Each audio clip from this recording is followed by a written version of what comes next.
O conteúdo desta palestra é de inteira responsabilidade de seu expositor e não reflete necessariamente a opinião ou a posição da SCA.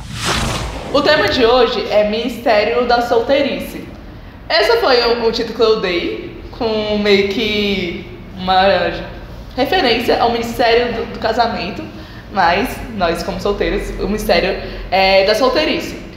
Mas por que foi necessário? Porque é necessário falar sobre solteirice quando nós estamos tratando do tema geral do semestre, que é a sexualidade cristã, né?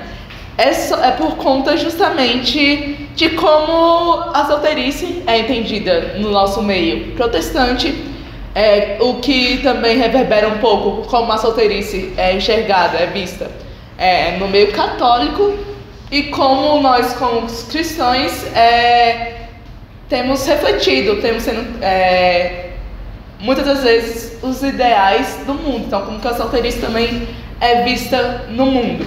Então, é a partir dessas coisas, desses meios, dessas formas de se enxergar a solteirice, que é necessário que, como tudo, o cristão volte novamente para a Bíblia. Então, essa palestra de hoje vai ser meio que resgatar o entendimento cristão do ministério da solteirice. Qual que é justamente o dom do celibato, o que seria realmente essa questão de ser chamado para uma vida toda solteiro, né? Então, por isso que eu achei importante nós tratarmos desse tema no tema geral desse semestre, né? Então vamos começar.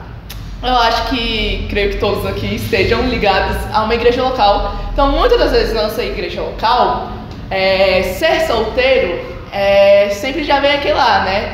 Quando você tem idade, é o escolhi esperar. Então, que não, ser solteiro sempre é definido com uma falta. Então, é aquele que não é casado, não constitui família, não pode fazer sexo no nosso meio, né? Então, querendo ou não, é sempre representado por uma falta. Então, você pensa assim, e muitas das vezes nós, inconscientemente, ou então reforçado nas igrejas, como um período pelo qual você está esperando por esse grande ápice da sua vida, que será o casamento.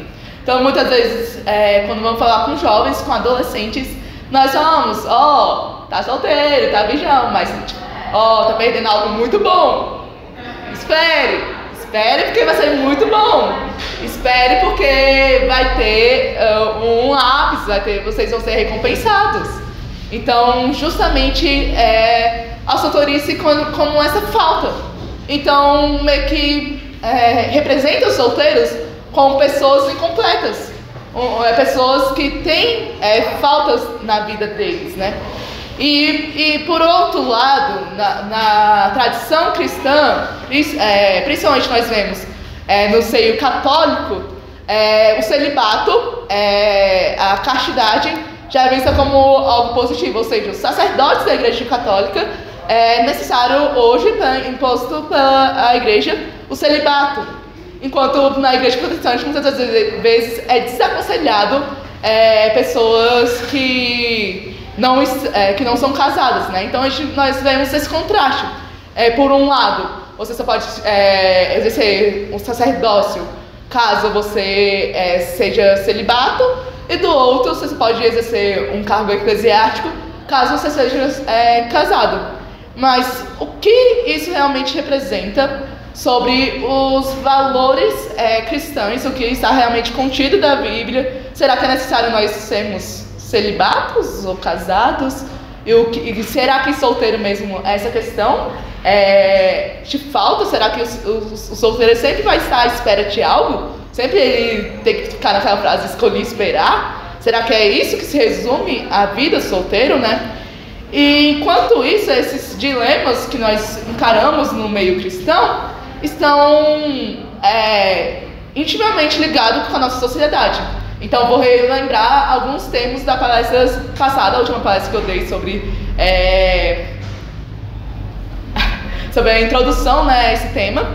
Então, no nosso meio, como eu falei, o Deus, a coisa que reina na nossa sociedade é o self, é o individualismo do eu. E nessa cultura no qual tem o self, tem o eu que orbita, que as pessoas orbitam ao redor disso, acaba que as pessoas estão cada vez mais sós, estão cada vez mais em solidão. Então, nos últimos anos tem crescido o número de pessoas solteiras, de pessoas sozinhas. Se eu não me engano, eu esqueci o país. Não sei, acho que é algum país da Europa, ou foi no Estados Unidos, não vou lembrar especificamente, mas os números de apartamentos, de moradias solitárias ultrapassaram o número de casas e moradias para famílias. Então, esse é uma crescente comum e que está se dando ao redor do mundo. Então, cada vez mais as pessoas estão mais e mais vivendo solitárias, vivendo sozinhas. Isso se dá a diversos fatores, por exemplo, como hoje a sociedade encara o casamento. Não mais como um fundamento para o qual sua vida vai ser construída, mas como um arremate, como uma cereja no topo do bolo. Então, antes as pessoas se casavam e a partir daí, poder construir toda uma vida. Só que isso traz muitos malefícios. Por exemplo, no divórcio, você perderia uma vida toda construída com outra pessoa, enquanto está sendo substituído por uma pedra, um alicerce. Então, as pessoas constroem suas vidas, se casam, então, se necessário se divorciar, vai ser muito mais fácil, já que já estão com as suas vidas completas. Então, o casamento como esse alicerce. Entre outros fatores, o próprio individualismo, torna mais difícil as pessoas se relacionar.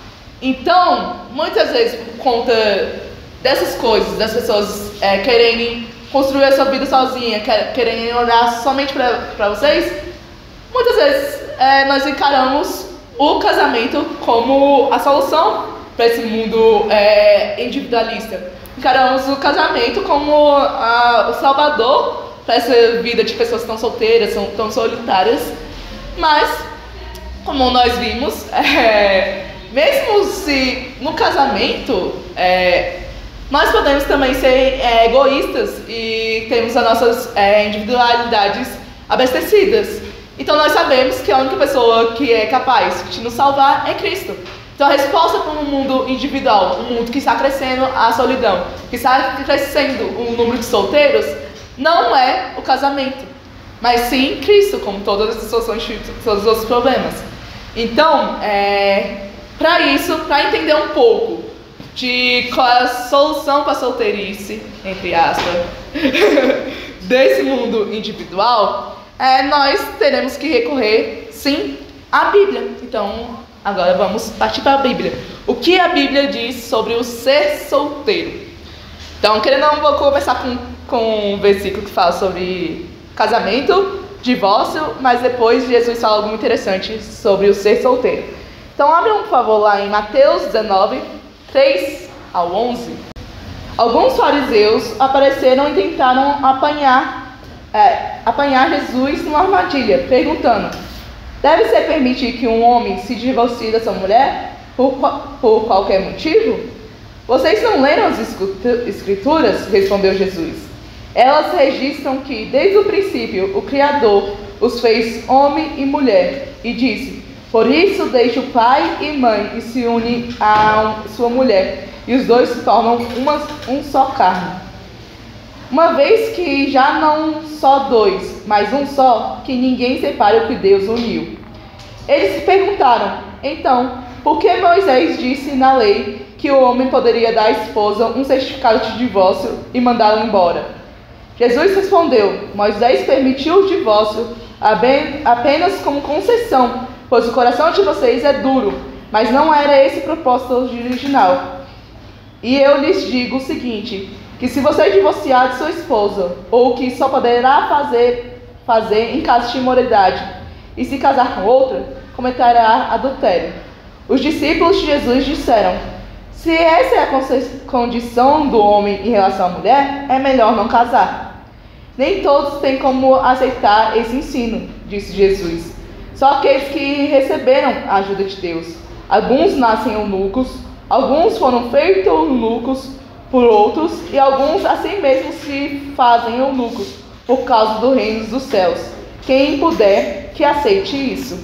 Então, aqui essa tradução um pouquinho diferente, mas o que estava acontecendo?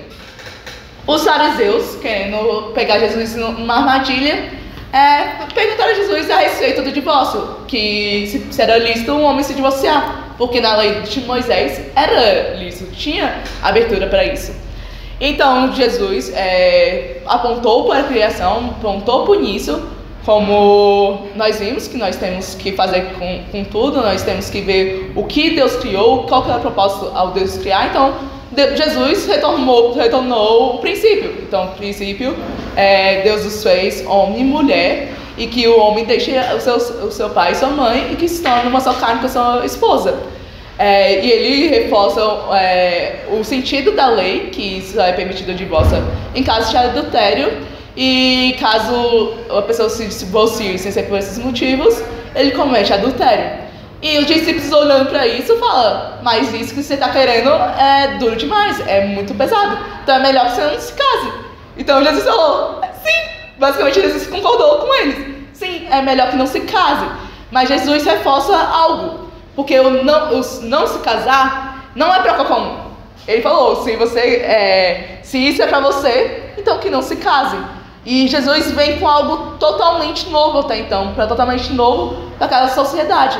Que ele fala: se você tiver essa condição, então que não se casem. E ele fala: pois uns nasceram eunucos, outros se fizeram, e outros as pessoas fizeram eunucos, e outros se fazem eunucos para o reino de Deus. Então Jesus mostra 3 condições de ser solteiro. Então Jesus acrescenta, entra com uma nova alternativa. Então, que é a alternativa de quê? De não se casar. Então percebam que para aquela sociedade, para aqueles discípulos, para aquelas pessoas que estavam escutando, isso era totalmente contracultural, era totalmente contra aquilo que eles nasceram para fazer. Então totalmente contra aquela cultura, tanto seja a cultura romana como a cultura judaica. Porque para a cultura judaica, o casamento estava intrinsecamente ligado aos filhos, à descendência. Então, um homem que não casa deixa de existir, pois não tem descendência. Então, essa coisa de não ter descendência que você não vai, você basicamente não existe, não serve para nada, se não for para gerar uma descendência. E por romano, tem essa questão também da descendência, mas a questão da estrutura romana, da sociedade romana, ela é altamente patriarcal. Então, toda a estrutura romana era de acordo com o pater família. Então, se uma mulher não era casada com um homem, o governo não conseguia pegar os impostos dela. Então, era proibido que as viúvas, por exemplo, ficassem viúvas por mais de 2 anos, pois era necessário que a mulher estivesse ligada a um homem para poder fazer os censos. Então, os censos eram de acordo com os homens.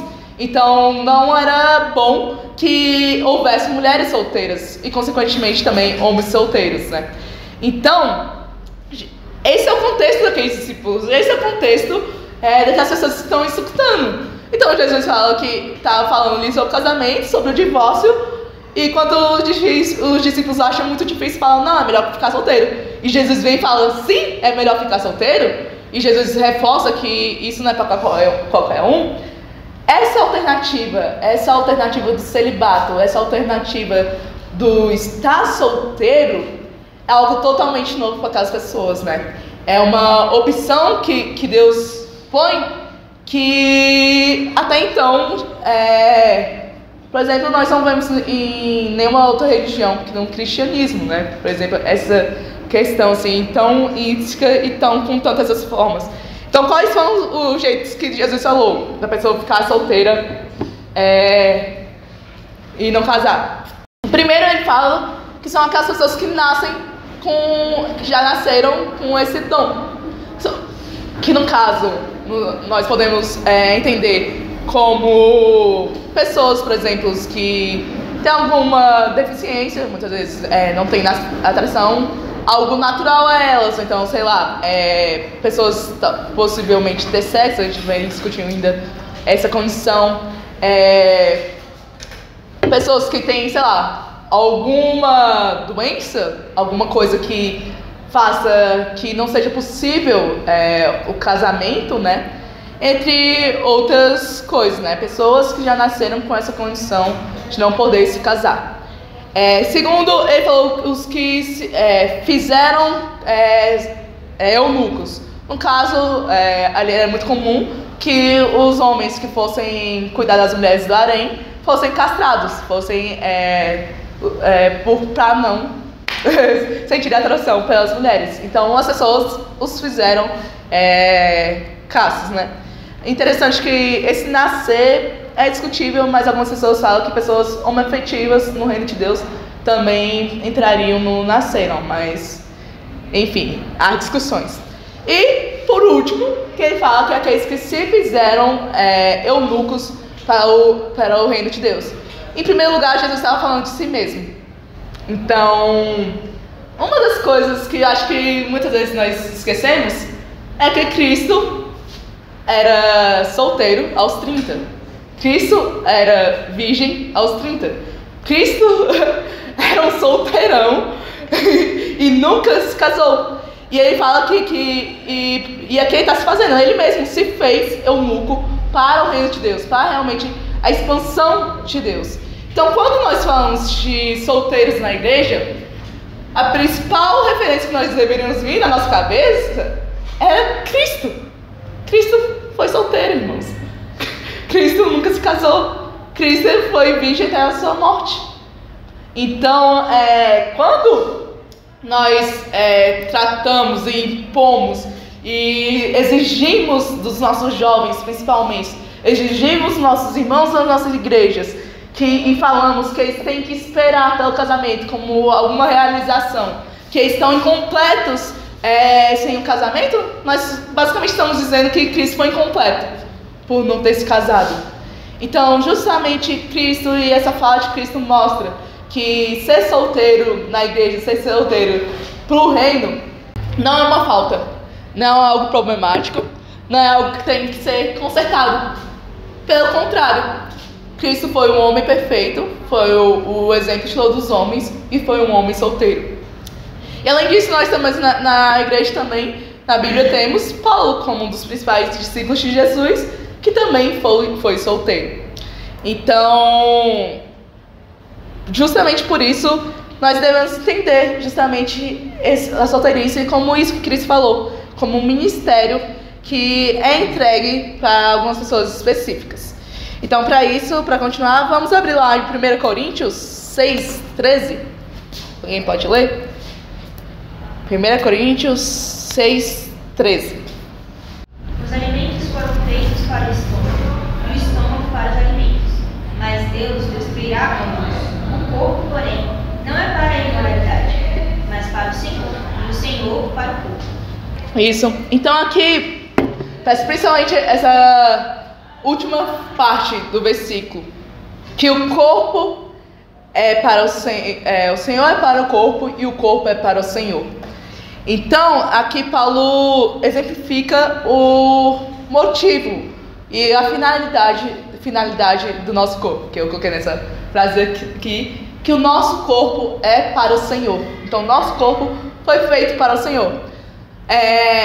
Humanamente falando, nós olhamos para o nosso corpo e olhamos para alguém do sexo contrário e nós vemos que se encaixava. E aí falamos, olha, se encaixa.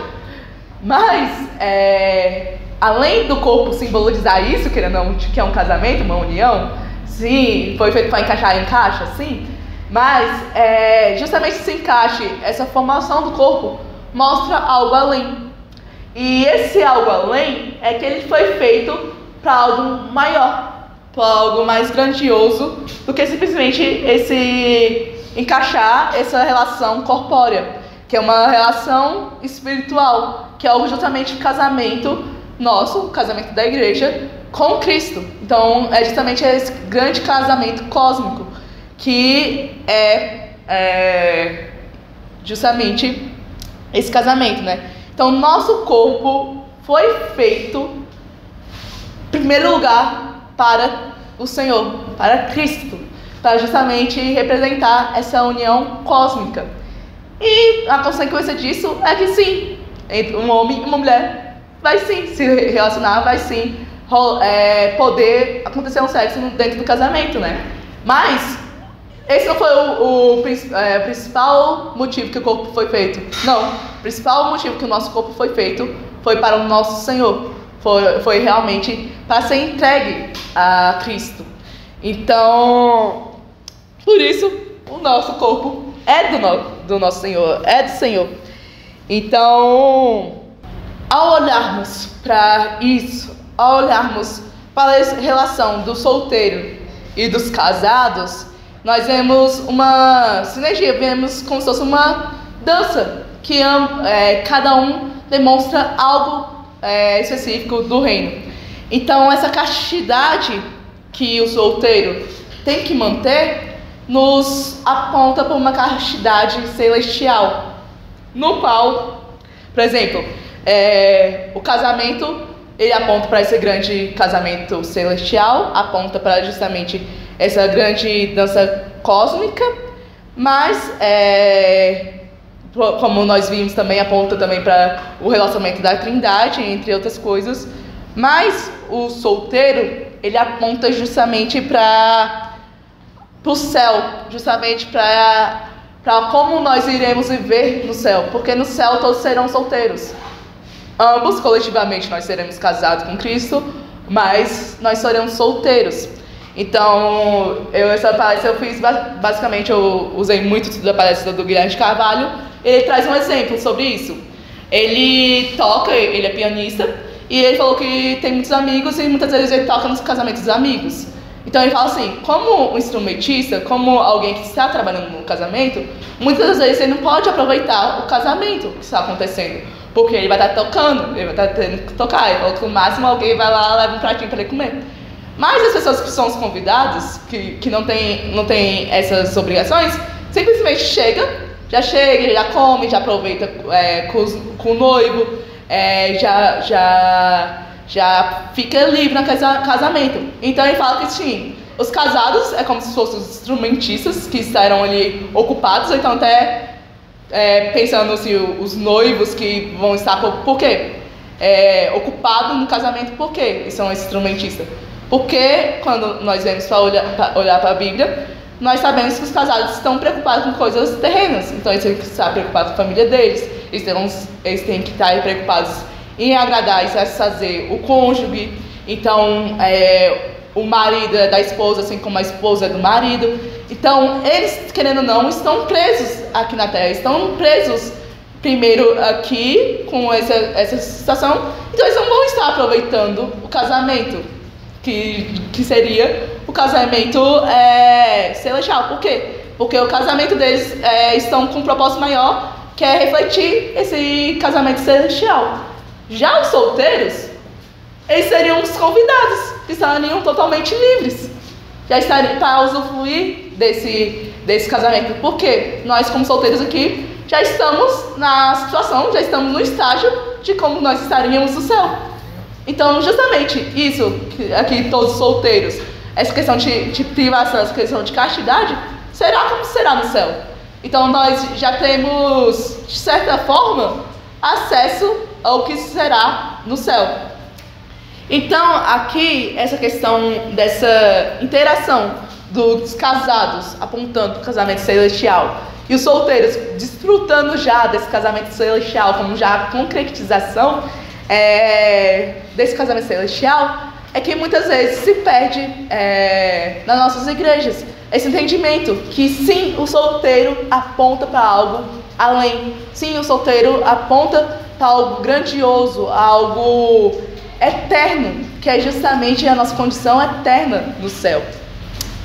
Então, muitas vezes nós olhamos para o solteiro e achamos que por conta dos sacrifícios deles aqui, como coitados, eles não vão experimentar o amor eros da forma mais profunda que alguém possa experimentar. Coitados, eles não vão ser permitidos. sem pecar, chegar a esse amor, coisa e tal. Mas pelo contrário, eles na verdade que estão experimentando o verdadeiro amor eros. Então o autor traz esse amor eros do solteiro como sendo justamente o destino final de todos os amores. Por quê? Porque quando você realmente é esse eunuco para o reino de Deus, a sua motivação deve ser o amor. E ele traz o amor sexual, o amor eros, porque você está pensando tanto no reino, você está unido tanto a Cristo, que até mesmo a relação sexual carnal se torna simplesmente um símbolo, um simbolismo para um amor bem mais profundo e que aponta algo bem maior, que é justamente a finalidade de todos os nossos desejos, a finalidade de todos os nossos amores, que é Cristo. Então, C.S. Lewis fala que se nós temos uma fome, é porque tem algo que nos satisfaz. Então, todos os nossos desejos, todas as nossas fomes, apontam para algo que possa satisfazer. Então, se eu tenho fome de pão, é porque existe pão para me satisfazer. Então, se as pessoas têm fome de algo, porque algo satisfaz elas. E C.S. Lewis traz que se eu tenho fome de algo que não existe nesse mundo, é porque tem algo além desse mundo, né? Tem algo além. Então, justamente esse amor eros que ele fala que o solteiro deve ter, deve apontar para essa satisfação que satisfaz todos os desejos. Então, é uma satisfação, entre aspas, sexual, que vai além do próprio sexo, que vai justamente para a realização de todos os desejos. Então, a vida do solteiro também aponta para isso. A pena aponta também para uma satisfação de todos os nossos desejos, que deve ser em Cristo. Então, o solteiro para a glória de Deus, para o reino, o solteiro para o reino deve ter justamente o reino, deve ter justamente Cristo como que toda a vida dele orbita. Então, toda a vida dele orbita ao redor de Cristo. Então, todos os impulsos dele, todos os desejos dele devem estar unicamente direcionados a Cristo. Então, ao olharmos para um irmão solteiro na igreja, nós devemos incentivá-lo e realmente observar essa fome final pelo qual Cristo satisfará todos. Isso leva a uma outra fala de Paulo. Explica outra coisa que Paulo também disse, que é lá em 1 Coríntios 7, do 7 ao 9. Alguém pode ler para mim, por favor? Quero que todos os homens sejam tais como também eu sou. No entanto, cada um tem de Deus o seu próprio nome. Um, na verdade, de um modo, outro de outro. E aos solteiros e viúvos digo que lhes seria bom se permanecessem no estado em que também eu vivo. Caso, porém, não se dominem, se casem. Porque é melhor casar do que viver abrasado. Então, aqui, novamente, Paulo,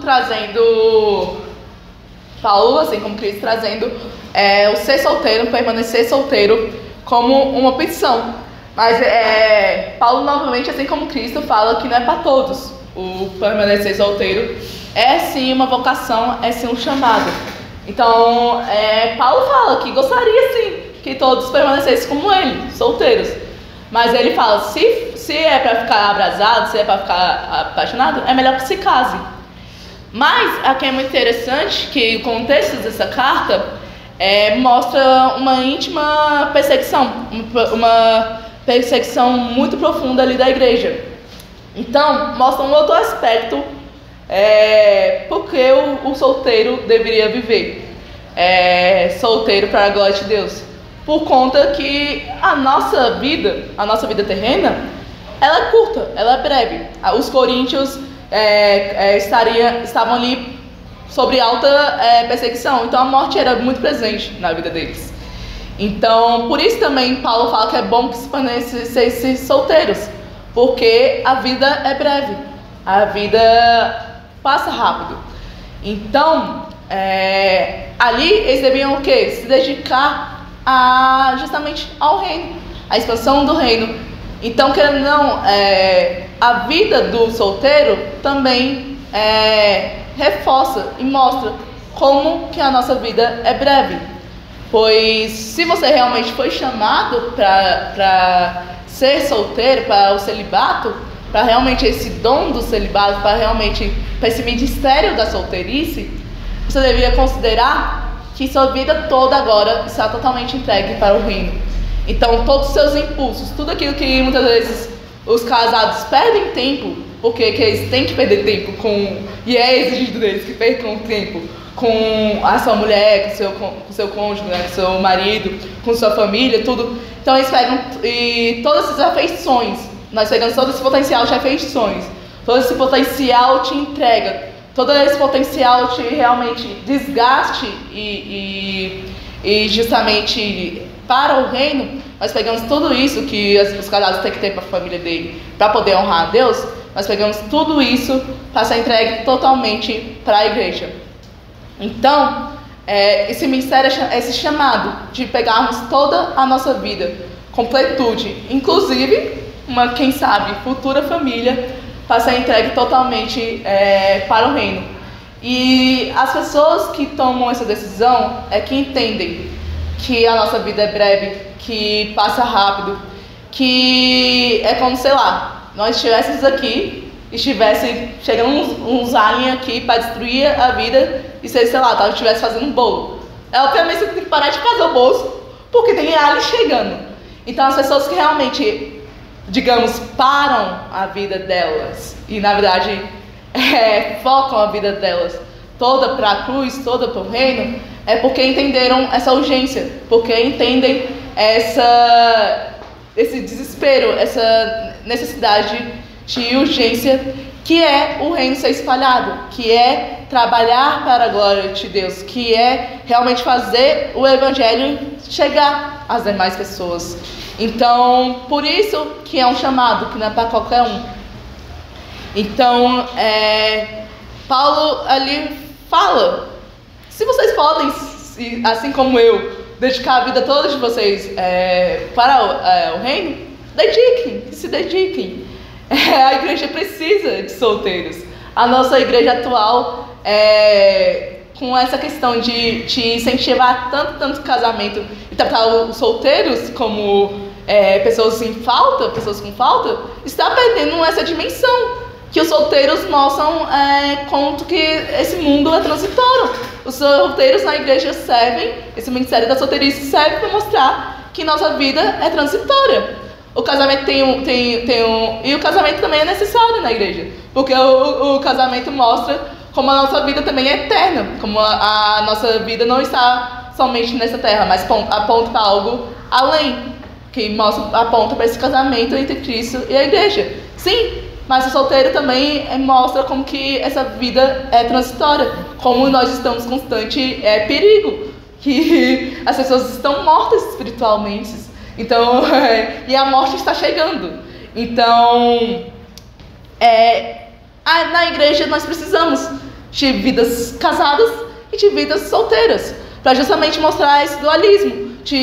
Ao mesmo tempo que nós estamos com uma vida breve, que a vida é breve, que ela é transitória, que nós não podemos nos apegar com essas coisas, há algo além. Então, os casados mostram que há algo além, que é algo que aponta para Deus, mas os solteiros também apontam para algo além, apontam para como isso é transitório.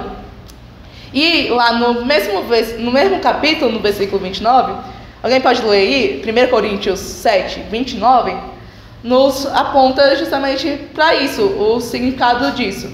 Quero dizer que o tempo é curto, de agora em diante aqueles que têm esposa vivam como se não tivessem, aqueles que choram como se não chorassem, os que são felizes como se não tivessem, os que compram algo como se nada possuíssem. Isso. Então, Paulo fala, no último versículo que a gente leu, não sei se é esse, que se você não conseguir realmente permanecer solteiro, que se case, melhor que andar abrasados.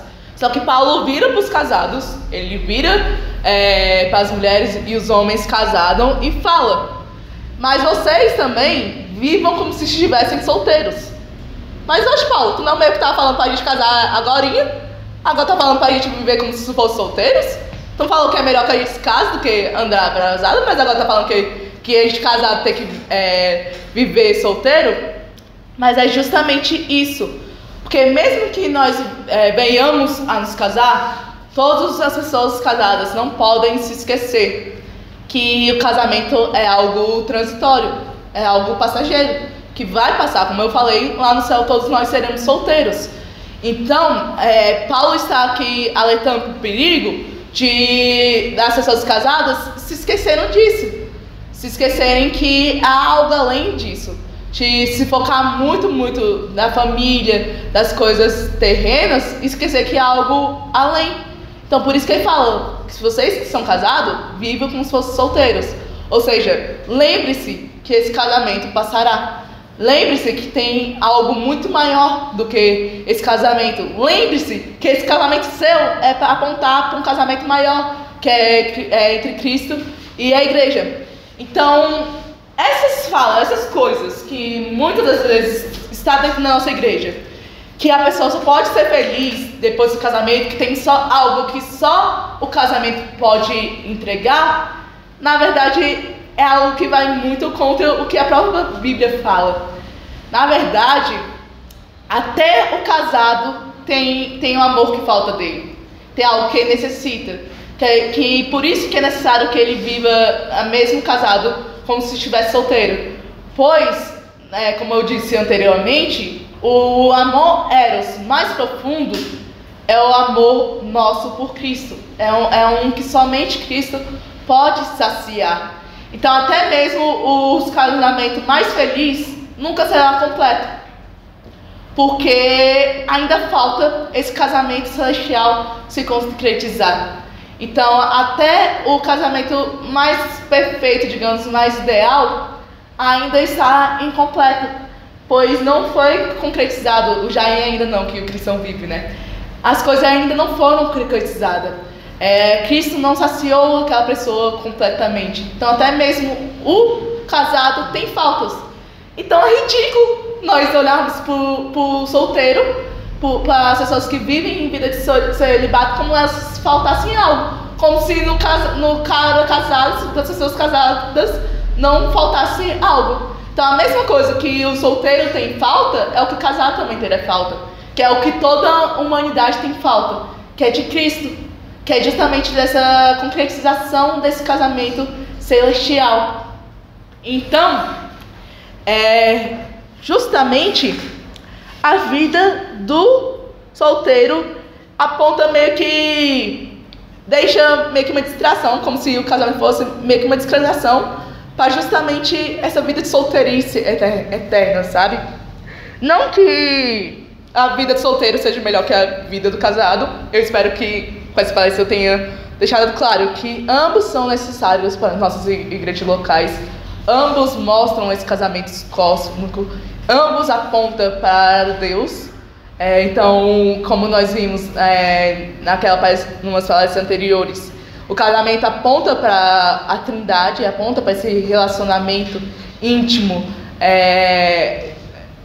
que Deus tem na Trindade, mas o solteiro aponta diretamente para o homem perfeito que foi solteiro, que é Cristo. Então, solteiros apontam diretamente para o Cristo. Só que, como eu fui falar, isso responde à necessidade da igreja, que a igreja precisa observar e olhar com mais cuidado para a vida solteira. Então, eu respondi com a Bíblia, o que a igreja precisa, para não ver justamente o solteirismo como essa falta. Mas, como eu disse no início da palestra, nós ainda vivemos num país, numa sociedade individual. Uma sociedade que as pessoas estão cada vez mais solitárias. Então, muitas das vezes, as pessoas, e nós, que eu creio que ninguém que é casado, né? Então, nós solteiros, nós, por conta de estarmos inseridos nessa sociedade, estamos inseridos nessa cultura do self, do individualismo, nós podemos muito bem cair. Então, muitas vezes, algumas pessoas vão usar essa desculpa do dom do celibato, que deve ser um chamado justamente a entregar a sua vida totalmente e com enfoque total para o reino, para uma entrega para si mesmo.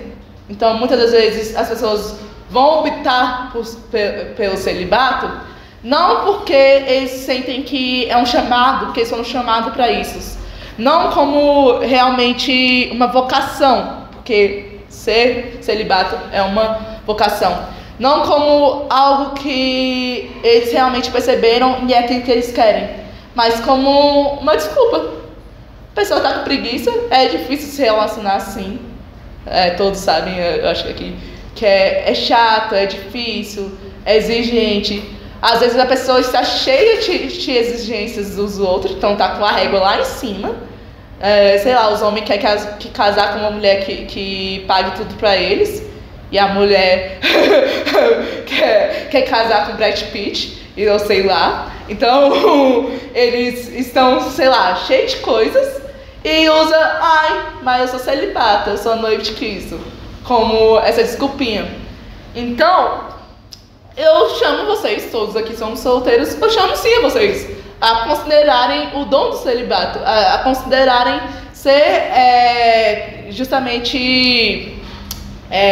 celibatos para a glória de Deus, ser solteiros para a glória de Deus. Mas eu faço um alerta: se você for realmente seguir esse caminho, que seja para a glória de Deus, que seja para Deus, que não seja para concretizar uma vida acadêmica, que não seja para fazer uma vida perfeita, como se o casamento fosse te atrapalhar de ter essa vida perfeita. Que venha realmente estar orbitando na cruz, e não nas suas vontades, e não nos seus desejos. Então, que nem eu falei, essa palestra foi muito baseada na palestra do Guilherme de Carvalho, inclusive escuta, da Igreja Esperança. E ele fala que ele ao aconselhar os jovens, que no gabinete dele, ele fala para os meninos: vocês têm que casar. Se não for com uma mulher, vocês vão casar com a igreja local. Porque nós sabemos que a igreja está casada com Cristo. Mas, se a obrigação de vocês é casar. Se vocês não estão casados, não forem casar com uma mulher, que se casem com a igreja. Então, não faz sentido nós queremos viver realmente uma vida de solteirice, que justamente a Bíblia tem vários e vários exemplos, como que nós temos mais tempo, nós temos mais vigor, nós temos menos preocupações para justamente aplicar no reino, e muitas vezes nós temos esse foco e sendo invadido por a ideologia mundana. Então, nós trocarmos isso para a concretização dos nossos sonhos e nossos ideais terrenos. Então, eu chamo sim para vocês para viverem uma vida de solteirice. Mas cuidado! Cuidado se vocês realmente vão viver essa vida de solteirice para a glória de Deus. Eu reforço, gente, a solteirice, tanto Cristo fala, Paulo fala, a Bíblia é bem clara de te mostrar, é uma vocação. É para quem foi chamado para ser. Então, muitas das vezes nas nossas vidas, vai acontecer de duas formas. Realmente, essa convocação, esse não casar. Muitas das vezes, você realmente optou, você realmente não quis casar. Então, você realmente entendeu que o seu não casar tem que orbitar ao redor da cruz. Então, vai se dedicar realmente ao reino. Mas, às vezes, simplesmente não aconteceu. Não é por você não querer. Não é por você não desejar. Eu gosto muito da Sherlock Holmes, que ela é uma teóloga cristã, que ela fala: você está contente na solteirice? Não significa que você não queira casar. Pode ser sim, que nem eu falei, que você vê isso, você aceitou esse chamado de solteirice e não queira se casar, e tá tudo bem, ótimo, a igreja precisa disso. Mas, muitas das vezes, não é que você não queira casar, é que simplesmente não é pra você casar, não é, Deus não quis, não é isso que é chamado pra sua vida. Então, você nunca vai casar, mesmo querendo.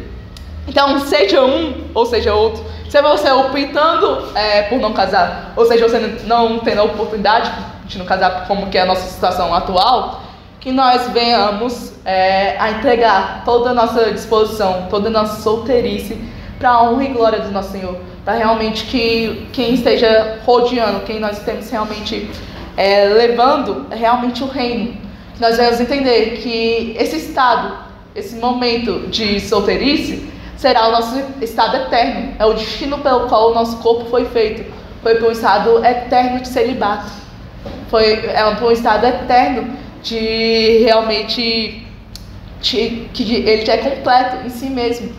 Que é o quê? É o nosso estado eterno, num casamento celestial com Cristo.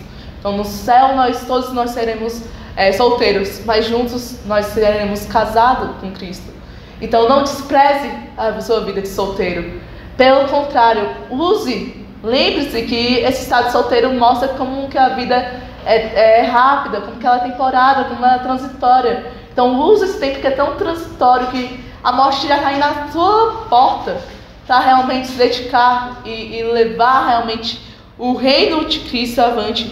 E é isso que nós somos chamados como solteiros, para realmente nos dedicar à vida realmente exclusivamente e unicamente com a única preocupação do reino. Então, que nós realmente possamos pegar todas as nossas energias eróticas e focarmos única e exclusivamente para o reino e para Cristo. Então é para isso que o solteiro foi chamado. Então para isso que é necessário o ministério da solteirice nas igrejas. E por isso que se você for falar com os jovens, eu creio que alguns aqui são chamados sempre a casar, mas depois de casado, não vire para um jovem e acha como se ele estivesse incompleto por não estar casado. Ou não acha como se fazer sexo fosse a completização da sua vida. Finalmente, como se você fosse criado para fazer sexo. Não! Aquele jovem não está em falta. Fora que isso é uma falta de amor muito grande, pois nós sabemos que nós teremos irmãos que não seguem, que não têm uma afeição que honra a Deus. Podemos ter nas nossas igrejas pessoas que têm inclinações homoafetivas, por exemplo.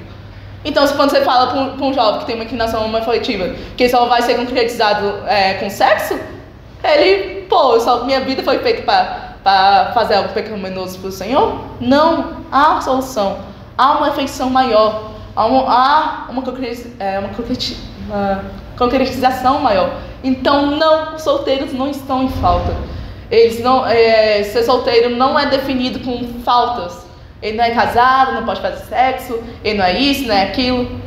Não, ele é algo. E aponta algo no reino de Deus. Então que nós não venhamos desprezar os casados, mas não venhamos desprezar a nossa vida solteira. Então que nós não venhamos olhar para nós mesmos, olhar para a nossa situação atual e nos achar coitadinhos, nos achar... poxa, coitado, é solteiro, nós somos solteiros, poxa vida, Deus, como eu queria casar. Como eu falei, não é que você não queira casar, mas use. Se Deus chamou hoje, nesse atual momento, para ser solteiro, é o querer dele. Ele quer te usar na onde que você está. Então seja solteiro para a glória de Deus. Então esse é o nosso chamado para o ministério de solteirice. Então é isso. Além da palestra do Guilherme de Carvalho. Qual outro material você usou? Também eu usei alguns vídeos do Bibo, que é com autores católicos. Então, pelo que pareça, eles usaram inclusive até os mesmos textos. Basicamente era quase a mesma palestra que o padre Alexandre, ex-padre Alexandre, que depois ele casou. É uma ironia.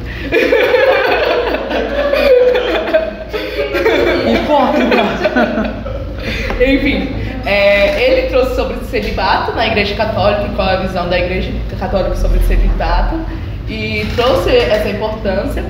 E eu usei isso também do Guilherme de Carvalho. E também tem um livro que é sobre homoafetivos, que eu esqueci o nome do livro, mas justamente o autor traz esse sentimento, inclusive na leitura dele, é essa dor que ele falou que muitas vezes na igreja ele tem uma inclinação homoafetiva. Mas muitas vezes nas igrejas, ao escutar isso, escutar essa inclinação do casamento, ele sentia uma dor, ele se sentia realmente irrealizado. E ele traz realmente como o solteiro pode não viver em solidão. Então ele mostra como que realmente a igreja se tornou a família dele, como outros ambientes podem se tornar família. Eu só esqueci o nome do livro. o nome do autor, mas eu posso trazer depois. Mas basicamente foi essas 3 coisas que eu usei para preparar essa palestra.